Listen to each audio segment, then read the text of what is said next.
Hi everybody, let me welcome everyone. My name is Dick Starks, I'm from the Department of Economics, and I'd like to welcome, a lot of you have been here during the day, but to everybody, welcome you to the inaugural workshop, the new UC.S.B Initiative on Mind and Machine Intelligence. And I'm supposed to introduce Hal, but before I get there, I'd want to explain this all made possible by a very generous gift from Duncan and Suzanne Melanchon.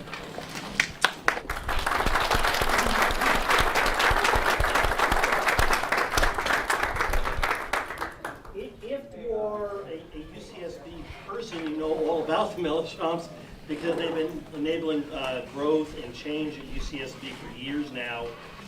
For the rest, let me say just a word or two. Duncan's a remarkable chemical engineer, first and foremost, but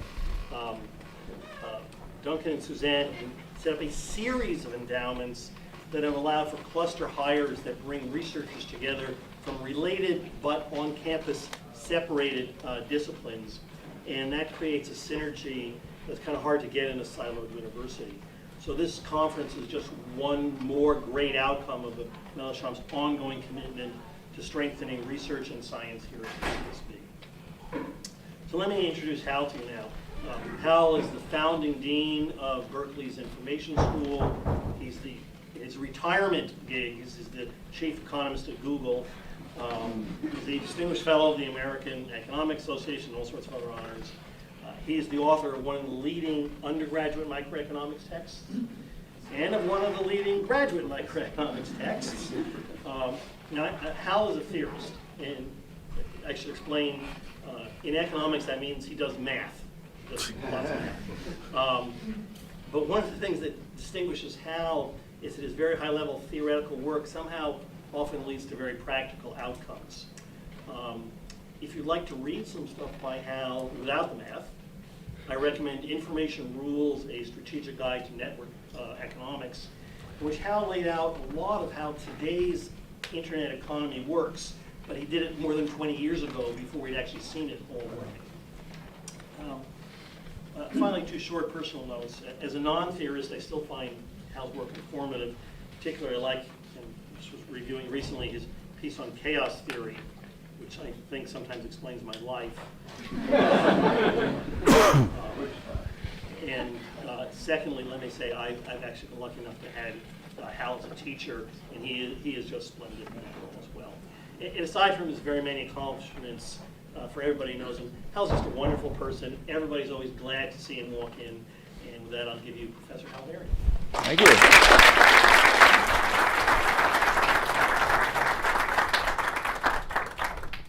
Well, thank you very much for that kind introduction, and it's a great honor to be giving a inaugural address, along with others, I'm sure, for this new center. It sounds very exciting. I sat in today on some of the talks, and it really, I think there's just great potential here for man and machine coming together. In fact, that's also the theme of my talk, but looking at it from an economic perspective rather than a psychological or machine learning direction. So there's a very pretentious title here, Automation and Procreation, but I decided that was too pretentious, and so I shortened it to Bots and Tots.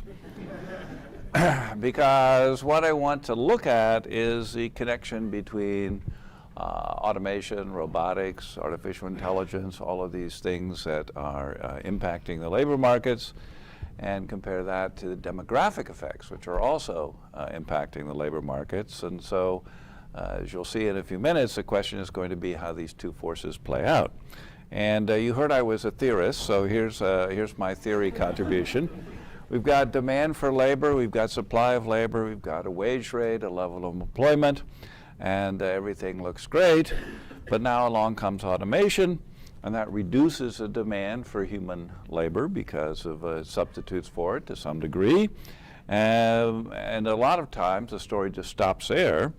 But actually there's another really important factor going on, and that's the supply of labor. And when we look at the 20th century, that was really quite a ride in terms of the demographics. So I'll describe that in a minute or two.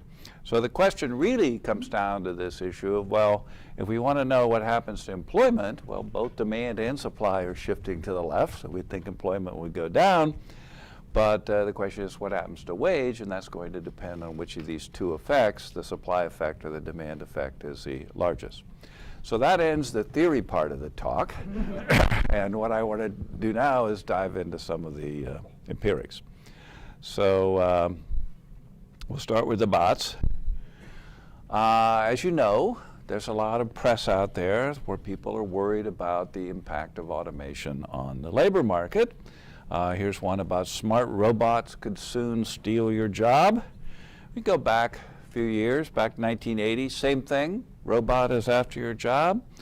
Back to 1960, yeah, your theme is becoming familiar. Robot is after your job. They bid for jobs in outer space. 1935, we have thinking machines replacing thinkers. And 1812, we go back to wantonly destroying cloth that was woven on mechanical devices.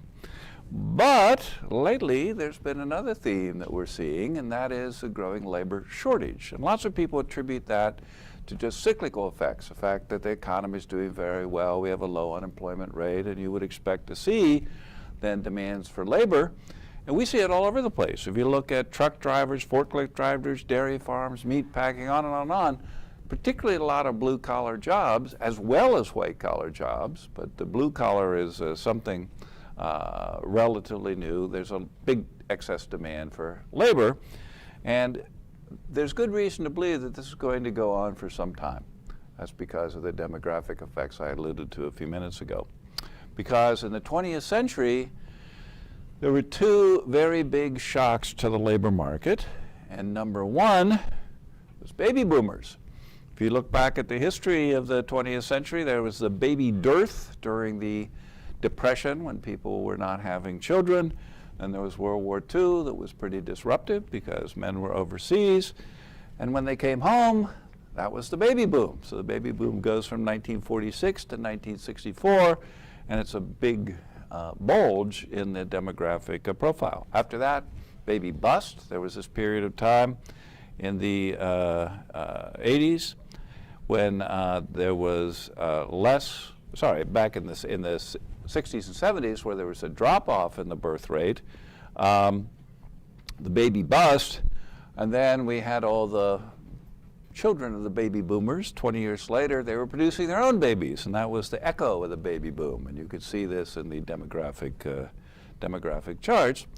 What was the second big event of the 20th century? There was this huge shift in women entering the labor market. So back in the early part here, around in 1945, only about half of the women were in the paid labor force. And of course, by now, it's much more like 85% or so. So that's been a huge change. And the result was, during the 20th century, because of all these baby boomers, all these new people in the labor market, it was pretty easy to find workers.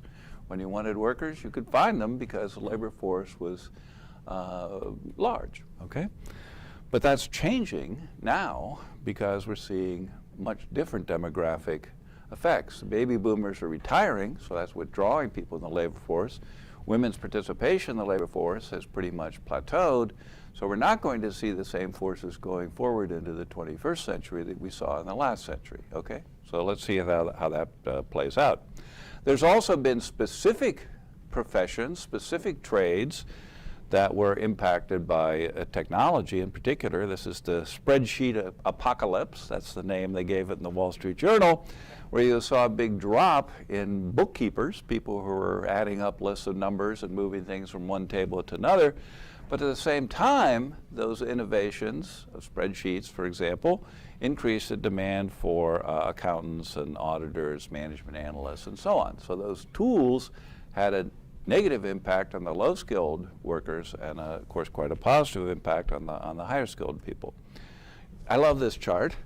The federal government is still tracking video store attendance, even though video stores have completely disappeared. So it'd be a good job to have that as your specialty, tracking video store operators. But we saw a case where you had a whole profession of sorts that grew up to support that particular technology. The technology changed, the profession dropped off, but there's still people that are recommending videos, that are suggesting what you might watch, that are doing this or doing that, that are the same sort of functionality, even if it isn't the same medium. And that brings up the important distinction between jobs and tasks, okay? So a job can be thought of as a collection of tasks that you're expected to do as a worker. Automation doesn't generally eliminate entire jobs. What it eliminates are the dull, tedious, and repetitive tasks. So think about things like manual jobs, washing clothes. When you look at the historical data, an incredible amount of time was spent washing, drying dishes, mowing lawns, digging holes, and so on, plus the cognitive sorts of skills as well, making change for a purchase, which is pretty much a lost art now, I would say, memorizing maps, adding up columns of numbers, and so on and so on. And if you manage to get all the tasks associated with a job gone, then you've eliminated the job, but that's really quite rare. So as an example, Jim Besson, who's an economist at BU, looked at the detailed occupations listed in the 1950 U.S.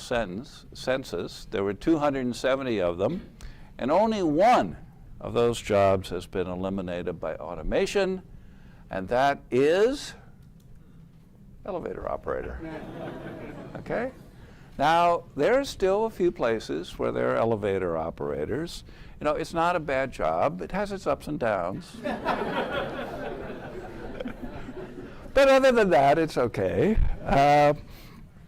And you think about it, elevator operators had other tasks. There were safety monitors because they were in the elevator, want to make sure it was safe. Security monitors, who comes in. A greeter who greeted everybody, said good morning, provided answers to questions, gave directions, provided services to residents, and so on and so on and so on. And those things are still done because if you go into a building, there's some security people there often. There's going to be some people who are greeting you and are looking to see whether you're on the list for meeting someone, et cetera, et cetera, et cetera. So what's happened is those tasks have shifted to other jobs, and some of those jobs have been created because of, again, these changes in technology. And most jobs, actually, are more complicated than we think. There's a wonderful resource on the net called ONET. It's from the Bureau of Labor Statistics, and you can go type in a job category. In this case, I took groundskeeper, and then you can see the tasks that are associated with that job. So it's quite interesting. This was for low-level jobs, high-level jobs, all sorts of things. I think there are about 2,000 job categories from the BLS now.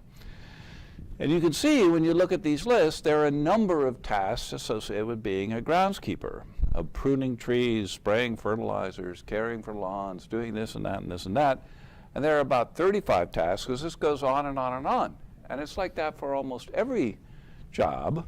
There are many different aspects or tasks that are associated with the job. And the prospects for automation are kind of iffy because you could automate almost any one of these tasks. Just give me $1 billion, 10 years, and a squad of electrical engineers and mechanical engineers, and you might be able to get that thing that occurred. But in fact, automating all of them would be really quite costly and take quite some time. All right? So many jobs are like that. The way you should think of them is they're supplementing the human's work, not just replacing it on a task-by-task basis. And of course, some of those tasks could move around to different job categories as well. So this is a point I just made, and what follows from that is robots work best when you have a standardized environment and repetitive identical tasks. And the prime example is the assembly line that came out in the early part of the 19th century. Henry Ford working on the assembly line of Ford Motor, getting the processes smoothed out so that the flow of material that was being produced continued to operate smoothly. By the way, it's interesting, where did Henry Ford get the idea for the assembly line? Well, interesting enough, he got it from visiting the meat packing plants in Chicago. And this is in his autobiography, so we're pretty sure it's correct. And there they would put a cow or some animal up on a hook, and then each of the operators would cut off their particular piece of that cow and provide it for packaging and food distribution. And his view was, if they could disassemble a cow, we can assemble a car, all right? And it was optimizing that assembly line that had a huge burst of productivity. And of course, even today, if you look at it, half of all industrial robots are in auto plants, because we've optimized that assembly line, that means of production, to such a high degree that you can optimize, you can provide robots that can provide these repetitive and dull tasks.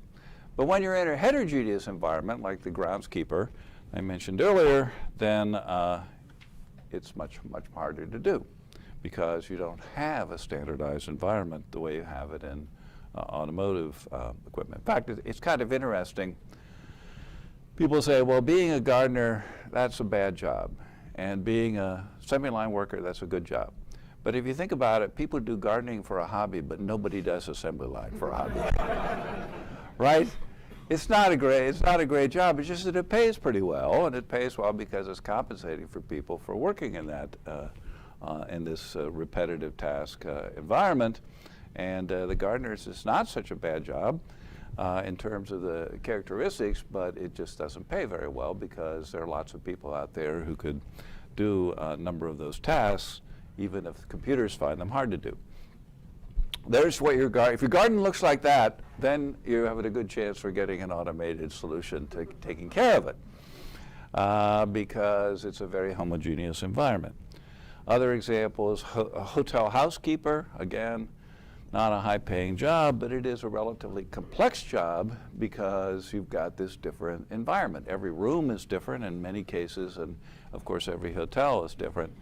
And if you had a hotel room like that, that's one of the capsule hotels from Japan, then it's a heck of a lot easier to automate that in terms of cleaning and doing other things. I grew up on an orchard. Okay, there's Varian's Worcester orchard from Worcester, Ohio. And our orchard kind of looked like the one on the left. Wasn't quite as manicured as that, but that's what it looks like. Apples grew in the tree. You got a ladder. You climbed up the tree. You picked the apples, all that stuff. But on the right, that's what orchards look like today. The trees are only about this tall, 6 feet tall, and the apples only grow on one side of the tree, okay? You don't need to climb up a tree. You can just roll down, as these people are doing, roll down the aisle to do the trimming in this standardized environment, and you've got it almost enough standardized to really have machines that can pick apples. That's been a challenge for a long time, because when you look at farming, agriculture, agritech, as it's called these days, harvesting corn, harvesting wheat, barley, soybeans, all that stuff is relatively straightforward, because they're pretty sturdy vegetables. But if you try to do the same thing with peaches, plums, cherries, raspberries, strawberries, grapes, on and on and on, much, much, much more difficult, because they're much more delicate, and we're only just getting to the point where robots can do this kind of harvesting in a sufficiently standardized environment to make it possible. But the point is, it's not as if you could take a robot and say, climb up that tree and pick apples. That's very hard. But going along this manicured lane and picking the apples is a lot easier. A lot of people have this vision of humanoid robots, you know, R2-D2 kind of things. Or it was C-3PO. Sorry, the other one was the humanoid one. And you think about the robots that we have that came into our households in the 1880s, washing machines, dryers, dishwashers, vacuum cleaners, sewing machines. None of them work like a human, right? They all have a different way of getting things clean. Now, Larry Page, one of the founders of Google, said he wanted a robot that would empty his dishwasher. And I said, well, maybe you want a cabinet that washes your dishes. And we have a cabinet that washes your dishes. It's called a dishwasher. So it can be done, huh? But it's a totally different set of procedures than a human would apply for doing that, which is, I think, the important lesson. And the same thing with getting around. Cars don't walk and boats don't swim. Well, of course, there are a few exceptions, like since we're talking about Star Wars. Routine versus non-routine work. This is a nice chart because they've got a 2x2. It's like a, like in business school, right? Everything's a 2x2. You've got routine versus non-routine and cognitive versus manual.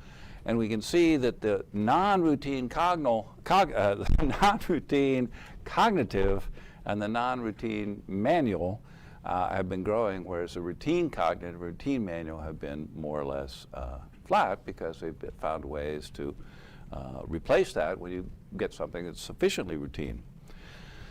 Henry Ford, back in 1929, wrote an entry in the Encyclopedia Britannica.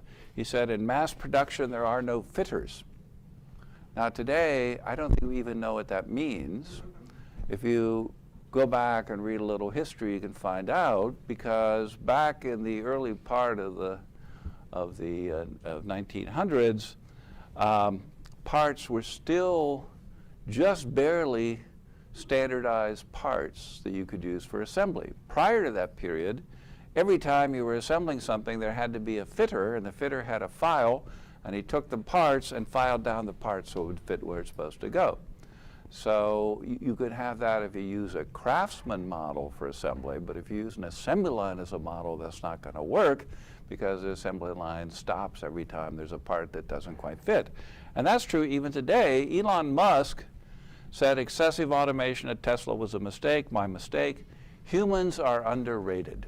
I want that on a t-shirt. Humans are underrated. Elon Musk, So, and the reason is pretty much the reason that's described there in the last paragraph, that even today you don't have sufficient standardization to make it work every time. At least some of that assembly is actually going to be done by humans who can deal with the more complex environment, okay?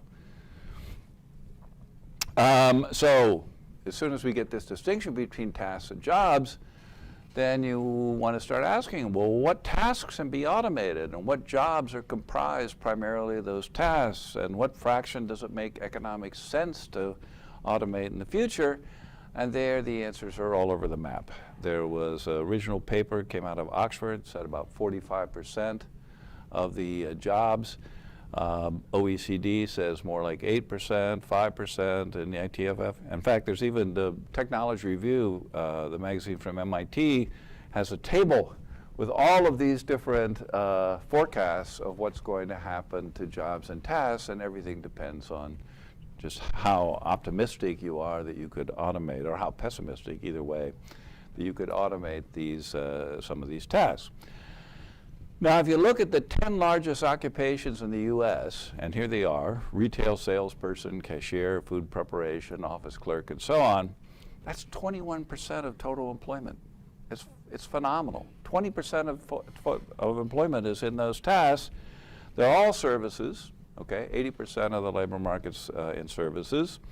Mean income is about $47,000, and the only one of those occupations that exceeds that is registered nurse, which makes about $70,000. And there are things. You think about cashiers. Well, cashiers are automated to a large degree. Like I said, nobody knows how to make change anymore. That's a lost art. The computer does it for them.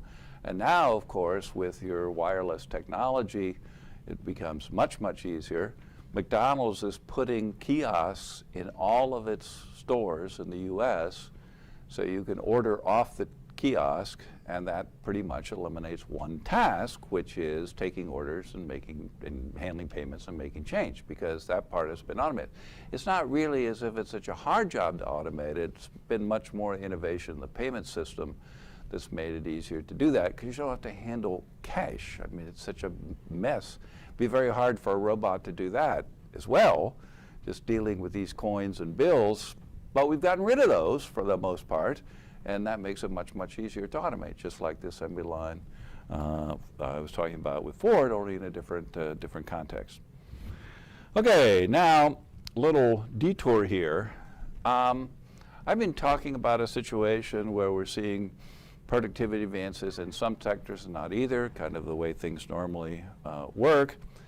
But if you really did become ultra productive, so if we increase productivity, that's roughly speaking output per worker by 25%, you could accomplish in 4 days, it now takes 5, okay? Because you can produce all this stuff, and it could be you would choose to take that bounty, that productivity bounty, in working less, maybe working less on a daily basis. You might have a 6-hour day or a 4-day week, or you might retire at an earlier age. That would be taking up some of that consumption bonus, keeping consumption roughly the same, but having more leisure. Or you could work the same amount and produce 25% more stuff, so there'd be more things to consume. So it could go either way.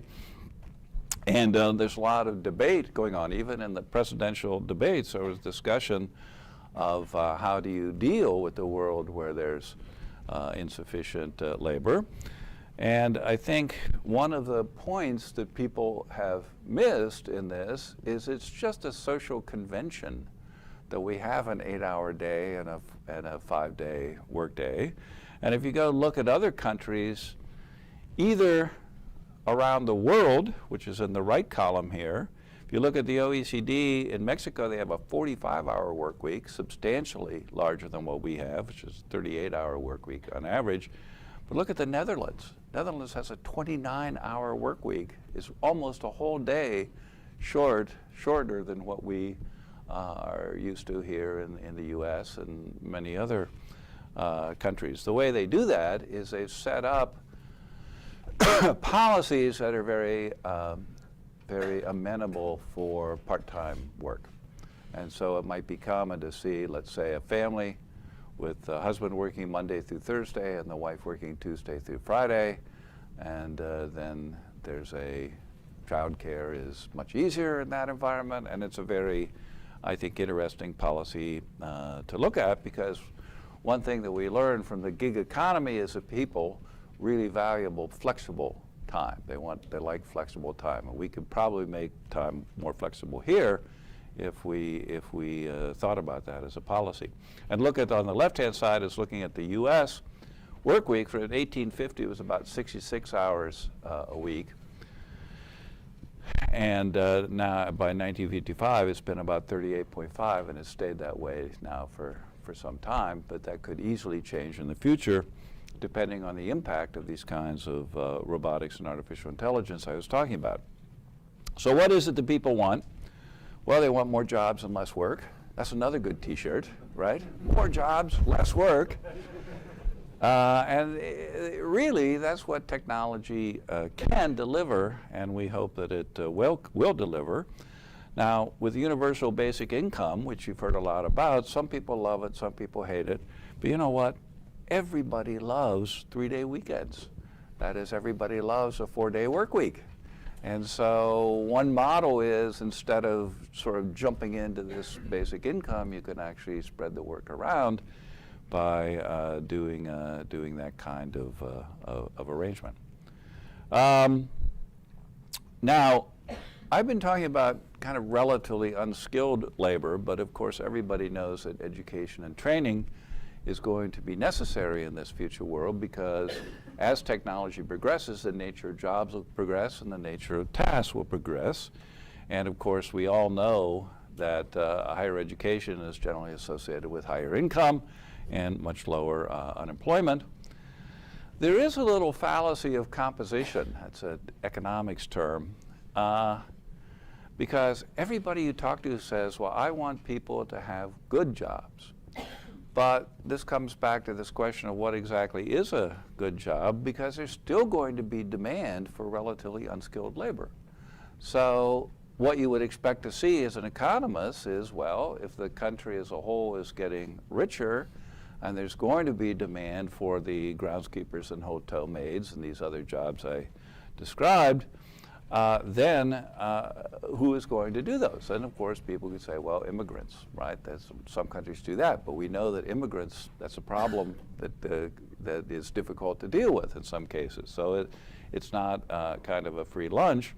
And it is a case that, as I said, many of the jobs are not particularly unpleasant, they're just low paid, and so you can then say, well, the people that are going to do these jobs are people that are doing it part-time or can, or who like that schedule and who don't need to spend all this time in acquiring an education.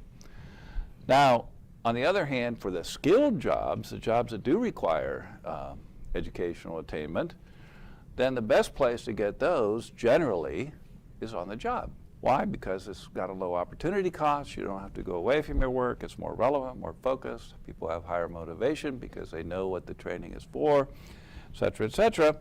And wouldn't it be nice if we could deliver that kind of instruction on a more efficient basis? And here is a little surprise I found out. Every day there are 1 billion views of how-to videos on YouTube. And that's how to change a tire, how to bake an angel food cake, how to play the piano. I bet everybody, or almost everybody in the audience has used those how-to videos for some task. And really, that's part of the educational establishment, but nobody's noticed it.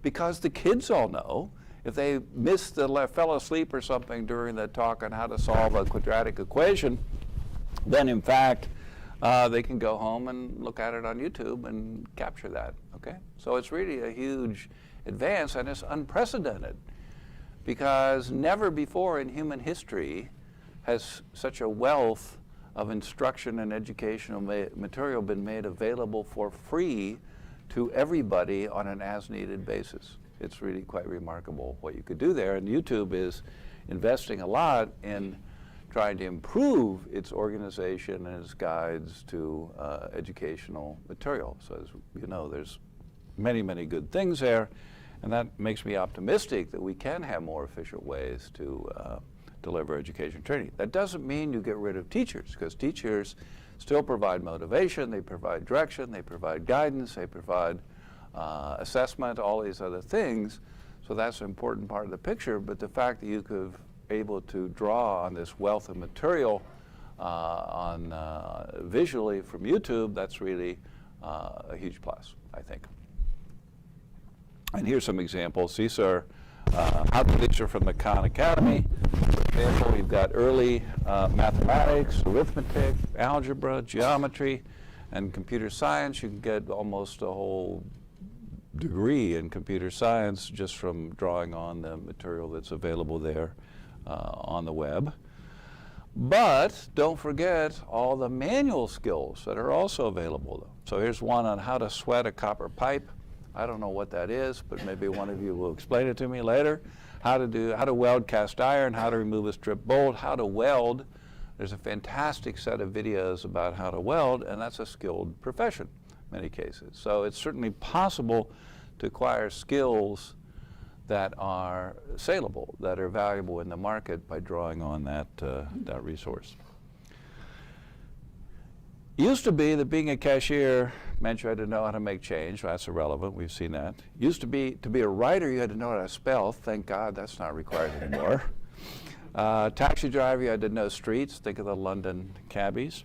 Hospitality worker, maybe you needed a little bit of a foreign language, but Google Translate does pretty well with that. If you're a gardener, you had to know how to recognize plants. You had to recognize dog breeds. Your phone will do that for you. You can photograph a dog and tell you that's a German Shepherd or whatever. So what happens is if you can make it easier to have those skills, for people to acquire those skills, either by themselves, by technology, or by a combination of the two, that's a good thing, because people don't have to acquire all those skills in order to get the jobs that need that. Because you think about it, if you have the demand for skills from the employer up here and the availability here, there's two ways to close the gap. You can bring the person up to the level, or you can bring the job requirements down to where the person is. And if you're able to utilize this technology effectively, then that really makes it much easier to make people employable. So I don't think this is original, but you could call this cognitive assistance, where just like initially in the Industrial Revolution, you got this manual assistance where you built machines that could do things that amplified humans' ability to lift things and move things around and machine things, and make it, in fact, something that could make workers a lot more valuable. Same thing on the cognitive assistance side. And I think there's lots and lots of opportunity there. In fact, the kind of work that I heard people talking about today in psychology about learning, very, very interesting things. And I'm sure that there are people who are thinking about how we can improve learning in ways that can be sort of accelerate that and give people access to capabilities that would have been hard to acquire by traditional means. Okay, well, that's a summary. I'm not going to go through that. I want to turn to the next part of the talk, which is shorter than the first part, and that's the Tots, okay? We're going to look at the demography. Now, economists have this notion of productivity, which is output per hour times hours per worker times workers per person, and if you multiply that out, then you see you get output per person. And we call the first one productivity, how much people can produce in an hour's worth of work. Second one is employment, the hours per worker. And then the last one is workers per person, and that's the participation rate, how many people are participating in work, in the labor market. And these days, we're pretty much at full employment with respect to hours per worker. We are, in fact, declining participation rates because of the people exiting the labor market from the baby boomers, but then there are people entering the labor market at the other end, people who previously weren't working and now are working. So we've seen this shift in participation rates at these two different levels. And productivity growth has been relatively anemic. So we're kind of stuck. If we've got about as many people employed as you can have as a fraction of the labor force, you've got a high participation rate of people in the labor force, and you've got anemic productivity growth, you're not going to see the output per growth that's really necessary to support the non-working population in the future. Here's what total factor productivity looked like. Since 1973, we had a period of relatively slow growth, a rapid period that made everybody optimistic, and now it's gone back to relatively slow growth again. And so the hope is that automation, that artificial intelligence, that robotics can improve productivity in terms of looking at output per worker. Now, this is a chart from the Bureau of Labor Statistics on the growth of the labor force. And back there in the 70s, remember, that's where all the baby boomers entered the labor market, and that was a huge burst in terms of the labor force. But look what's happening now. In the 2020s, you see the lowest growth in the labor force ever. And then you get to the 2030s and the 2040s, you see a slight improvement, but it's still dramatically lower than what we've seen historically, okay? So we could expect to see for the next 30 years, okay, the next 3 decades, quite low growth in the labor force by historical standards, okay? So demography is destiny. There's the chart again from the, I showed in the beginning about the baby boomers, the baby bust, and so on. And then down on the bottom, those two charts are growth in the population and growth in the labor force. And right now, the labor force is growing at half the rate of the population growth. And without immigration, we'd see the labor force actually shrinking in the U.S. Without future immigrants, the working age population in the U.S. would decrease by 2035. And same thing when you go back and look at those participation rates. Men, women, people who are retiring out of the labor market, participation rates are going down, down, down.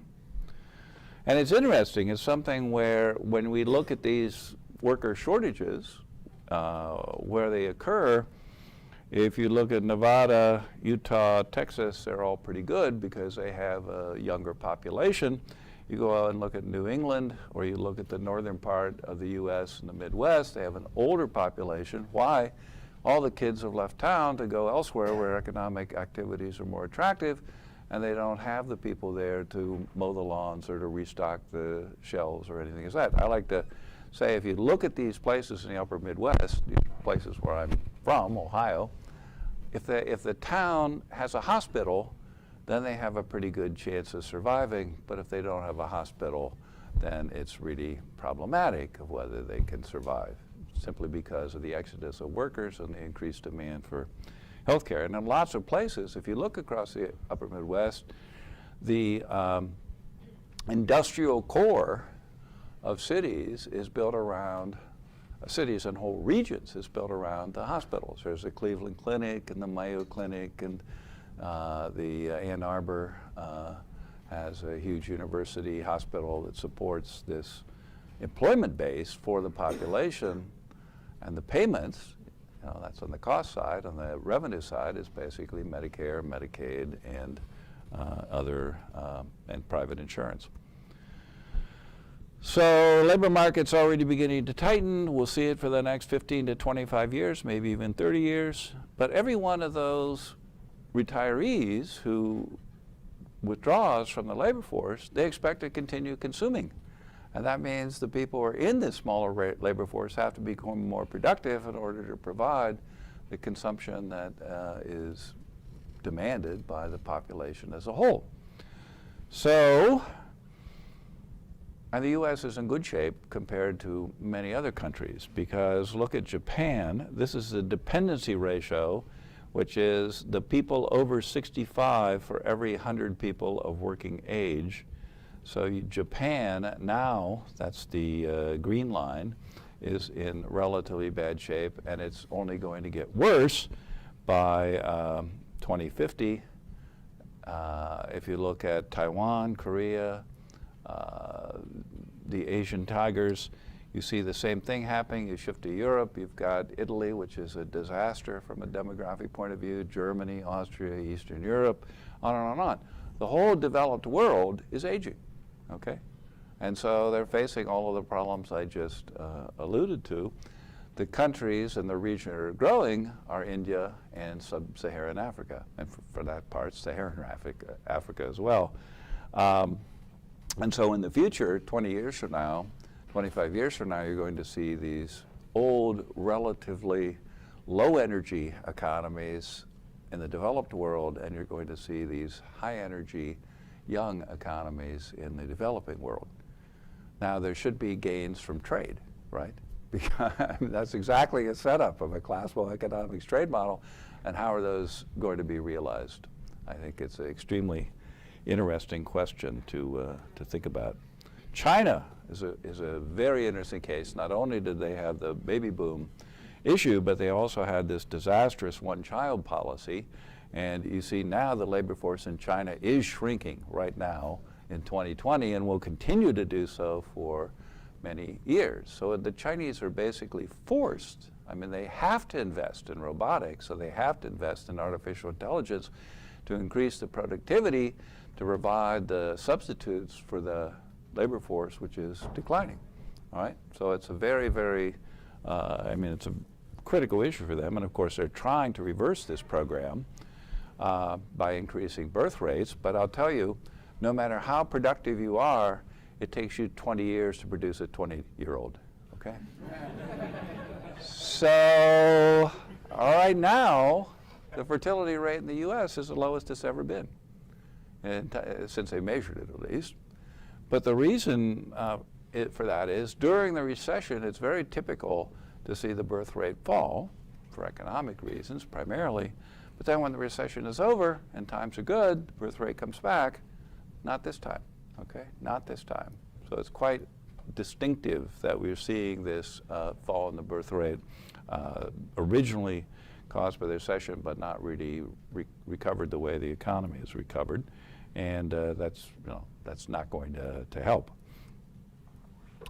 I found this nice little survey they asked people why is the birth rate so low, and all the reasons are economics, essentially. Childcare is too expensive, worried about the economy, can't afford more children, waited because of financial instability, et cetera, et cetera. There's some lifestyle things in there, want more leisure time and so on.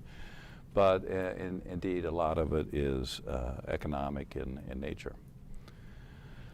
And countries with bad demographics are investing in robots. I mentioned that for the Chinese, but look at South Korea, Japan, Germany, those are the biggest investors in robots, and they also have the biggest demographic challenges when you look at the world. Japan, of course, is in there. Oh, they're number 2, yeah.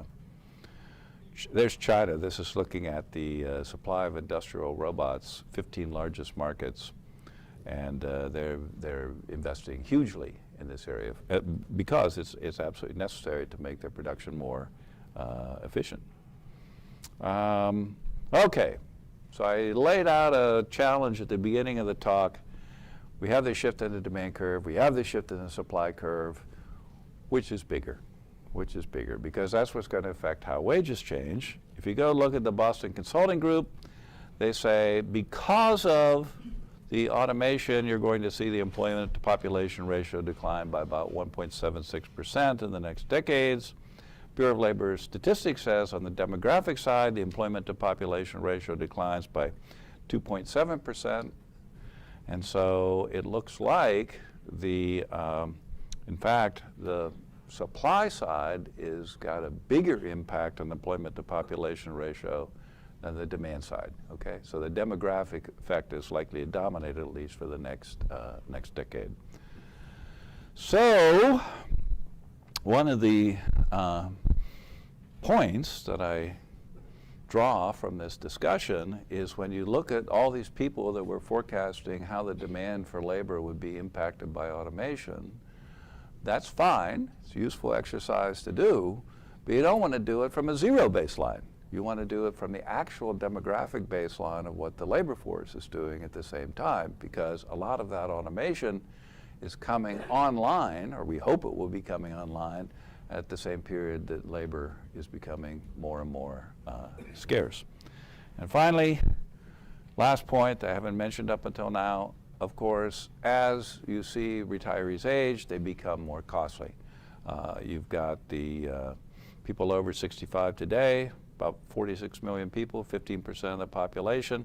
By 2060, that's going to be twice as many people and almost twice as much in terms of the percent of the population. So you've got to have a situation where not only how to deal with the shrinking labor force today during people withdrawing from the labor force and retiring, but also what happens over the whole lifetime, because you've got this big, big cost from medical care that we face in the U.S., and that's not going to get better quickly. So we all have some challenges, and I would say that when you look at healthcare, that's one of the areas where people are most enthused, I said most motivated to try to come up with cost-saving innovation that can provide quality care at low prices, and we hope we'll see some of that on the market as well. All right, that's the end. Thank you.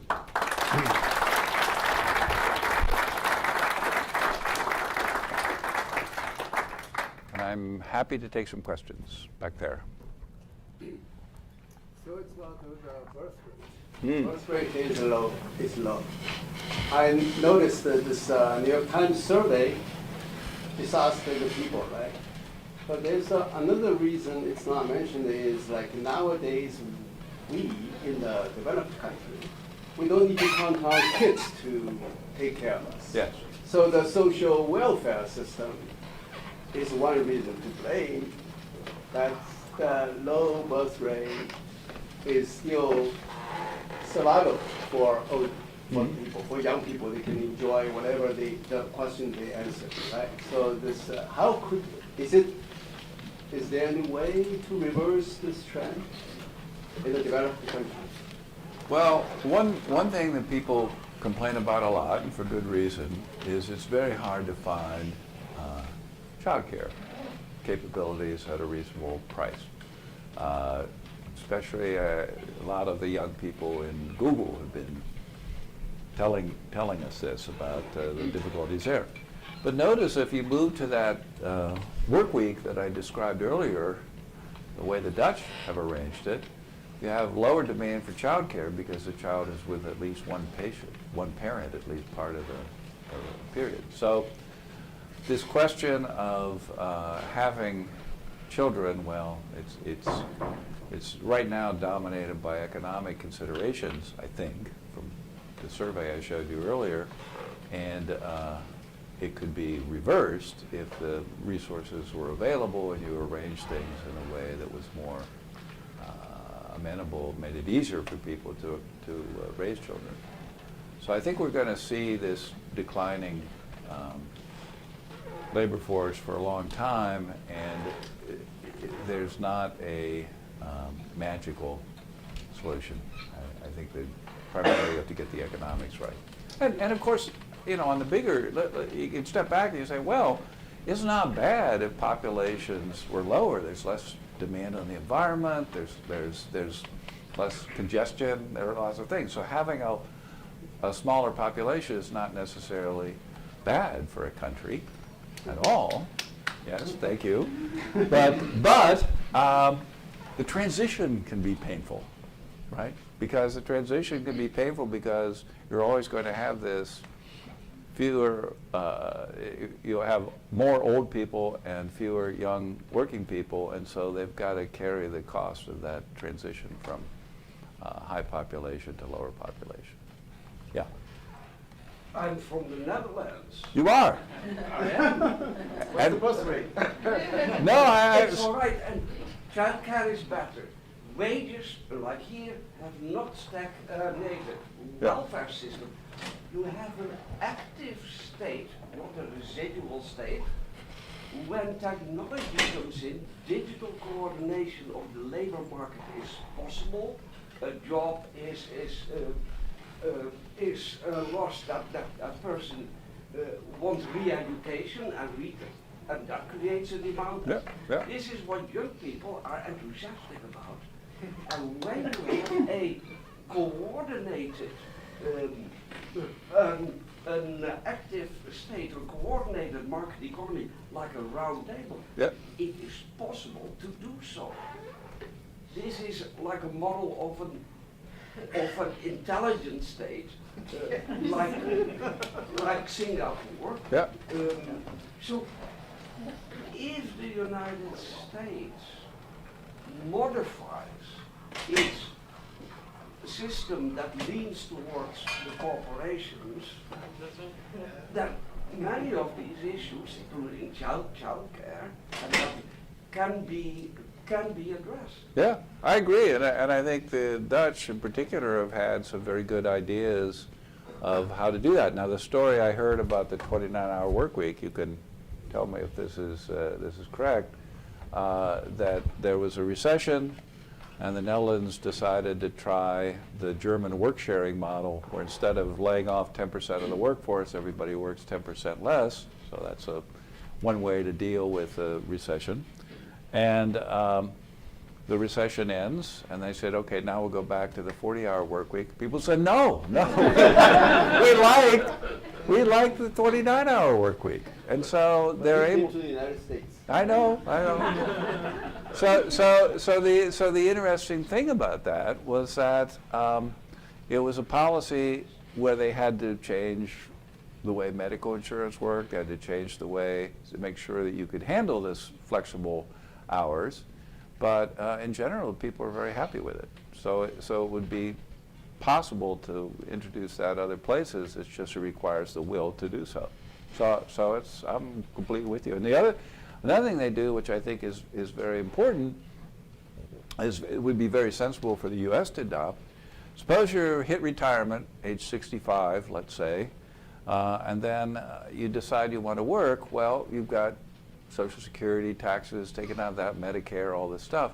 But you've already contributed to your pension, and now after you have retired, what they do in the Netherlands is those benefits are not taxed by the employer or to the employee. So they've made the older workers attractive, made it attractive to the workers, made it attractive to people who want to hire them. And it's a much more logical system. It's something that would make a lot of sense for the U.S. to adopt as well. One small note, we did Verdi Center 60 years ago. You did what? Okay. Way in the back there. No, you're there. Yeah. It's great talk. Thank you. One of the things, like you, we grew up in Ohio and on the West Coast, and so there was a migration thing that we did, and course, a lot of folks in this room probably were born outside the U.S. and come to the U.S. or immigrated because there were better opportunities here, perhaps. So one of the things I didn't hear you talk about too much was sort of this notion of migration and Yeah. immigration to change, that moves these labor markets around so that there's some adapting and brings, the right skills to the right places. So I wanted to get any comments. Yeah. Well, I will say in the Bay Area where I live, it used to be a big plus in recruiting to say, oh, you can come to Silicon Valley. But now what happens is you can come to Silicon Valley and sit in traffic jams all day, pay outrageous prices for housing, and on and on and on. It's not as big of a plus as it used to be by any means. And you're seeing a lot of companies looking at the putting operations in places where they are more livable. So we have, if people want to go to Portland, they want to go to Provo, they want to go to Denver, to Boulder, to Ann Arbor, to Pittsburgh. Google has offices in all those places. All right? And I think every company who's thinking about how to manage these location decisions, looking to locate in places where the quality of life is high and the cost of that quality is reasonable, which isn't so much the case for California. And I hear, even here in Santa Barbara, you have some of these problems. It's a very expensive place to live, of course. Yeah. You showed us some charts of different kinds of skills. Do you have any view of how these things you're talking about are going to affect inequality? Yeah. Yeah, well, I guess to me, the inequality is, I'd like to see all groups be getting richer, and that means you want to have this technology adoption, you want to have the education delivered in an effective way on an as-needed basis, and all these policies that I kind of alluded to as we talked about this. So the question is, I think I would not place inequality as the most important issue. I would say growth is the most important issue, because with growth, then you can help on the inequality side, but if you don't have growth, you don't have anything to redistribute. So to me, I would say that's number one, and the inequality is down the list. Given the task, do you think the kind of changes you're talking about will help directly make all the groups more productive, or Right. some of the kind of tasks that will benefit a number of others? Well, let me give you a historical analog, which was the Black Death. Reduced the population of Europe by 30%. But of course, increased workers' wages dramatically. It was a great time to be alive if you were alive. So the issue is, when you see these kinds of labor shortages that we're talking about, you would expect to see wages go up. I mean, that's the argument. And so if the wages are going up at both the sort of undifferentiated labor level and also at the skilled labor level, well, that's a good thing. So we have a lot of intuitions about labor markets from the 20th century. By the 20th century, there was plenty of workers. In the 21st century, that's not going to be the case. You're going to have fewer workers because of the demographic effects I just described, and that means higher wages, generally. I mean, one would expect that it would do that. Yes, back there. You make this nice distinction between manual automation and cognitive automation. And you make the point that manual automation enhances certain skills. Yep. Of course, it also takes certain skills away with some positive indirect effects. I mean, if people can no longer lift heavy things, that may have a good health outcome. Right. But with the same idea, cognitive automation will take away other skills. So what are the thoughts on the indirect effect of diminished cognitive skills? Of diminishing Cognitive skills. Yeah, so I think people get concerned about this, but imagine computers, they've already taken over computing square roots, because there's nobody here, I expect, that really computes square roots by hand anymore, even though if you're my age, you had to learn how to do that in school. But it's an obsolete skill. It's like, you know, taking care of horses in the first part of the century. So we would expect to see, yeah, people are going to lose certain skills that are no longer necessary because those skills can be provided by this kind of cognitive assistance I was referring to. And I wouldn't bemoan that fact. I would just say we want to make sure that people do learn the skills that are necessary to utilize this technology more effectively and more efficiently. So some skills will go, and of course, you know, there will be people that like to pursue some of these skills as a hobby or as a avocation or something they enjoy doing, just like there are people that take care of horses now, even though they are an integral part of the economy. So I think one of the challenges that we really need to think about is what kinds of education do you need in primary and secondary education to have a set of skills that's going to be useful to the individual and contribute to productivity in the economy. So, you know, there's a lot of debate, for example, of saying, in fact, I think this has already happened, get rid of trigonometry and substitute statistics. Or, you know, everybody should learn how to do a little bit of coding, for example, and things of this sort, where you're trying to familiarize people with the skills that will be useful in their lives. And I think the school curriculums are lagging behind what they need to be providing. Not terribly behind, but I think they could be improved. Yeah. So it's fascinating to see the different countries facing similar but slightly different challenges in terms of economic growth and demographic challenges and so on. So from an economic point of view, like you always envision people making the rational decisions and coming to a good solution. But there are other factors that are playing a role here, like competition among countries and things like geopolitical issues and considerations. How do these external factors and risks playing a role in our decision making? Well, that's a big question, and I think the answer, we're just going to have to do what we've done all along, is muddle through these things, because nobody has 20/20 vision here. I think it's a situation where we need to be aware of some of these possible changes that I alluded to make our policy align with where things are going. But you can't get too far ahead, because there's always going to be disruptions of one sort or another that go along with this.